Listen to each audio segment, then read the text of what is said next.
Hi friends, welcome to discover with Nikki. నేను మీ నిఖితాని. ఈరోజు నేను మీకు చూపించబోయే రెసిపీ మైసూర్ బోండా. బ్రేక్ఫాస్ట్ 5 మినిట్స్లో రెడీ అయ్యే simple and super Mysore bonda. మరి ఎలా చేయాలో చూద్దామా? వెళ్ళే ముందు నా channel like, share, subscribe and turn on notification.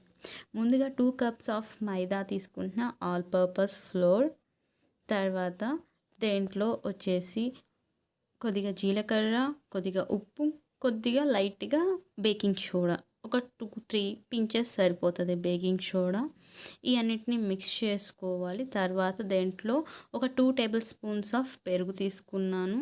పులుపు ఉన్నదైనా పర్వాలేదు, పిండి పులవడానికి మనం తీసుకుంటున్నాం. తర్వాత దేంట్లో ఒక 1 tablespoon ఆఫ్ షుగర్ యాడ్ చేసుకోవాలి, అది మీ ఆప్షనల్. తర్వాత దేంట్లో వాటర్ పోసుకొని ఈ కన్సిస్టెన్సీలో మనం పిండిని కలుపుకోవాలి. మరీ జోరుగైనా గట్టిగానే కుదరదు, సేమ్ ఇదే కన్సిస్టెన్సీలో కలుపుకోవాలి.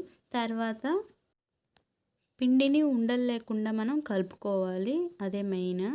కొంతమంది దేంట్లో పచ్చి కొబ్బరి తురుము కూడా యాడ్ చేసుకుంటారు, అది మీ ఇష్టం. ఒక 20 minutes, 15 to 20 minutes దీన్ని పక్కన పెట్టుకోవాలి. రెస్ట్ అయిపోయిన తర్వాత ఆయిల్ తీసుకోవాలి డీప్ ఫ్రై కోసం. ఒక కళాయిలో దాంట్లో కొద్దిగా రౌండ్గా చేసుకుంటూ బాల్స్ వేసుకోవాలి. నేను మీకు ఈ ఒక 2 types అంటే 2 methods చూపిస్తున్నాను.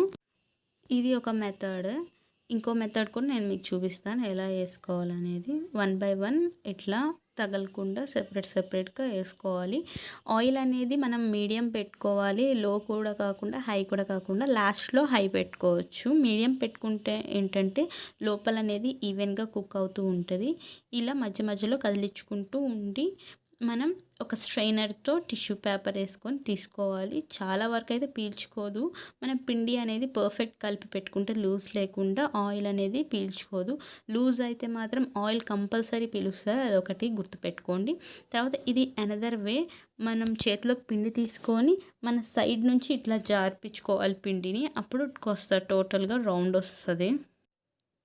ఓకే, మనం ఈ మైసూర్ బోండాలోకి కొబ్బరి చట్నీ అయితే చాలా పర్ఫెక్ట్ సూట్ అవుతుంది. ఒకవేళ కొబ్బరి చట్నీ లేని పక్షంలో పల్లి చట్నీ కూడా సెకండ్ ప్రిఫరెన్స్, అది కూడా బాగుంటుంది.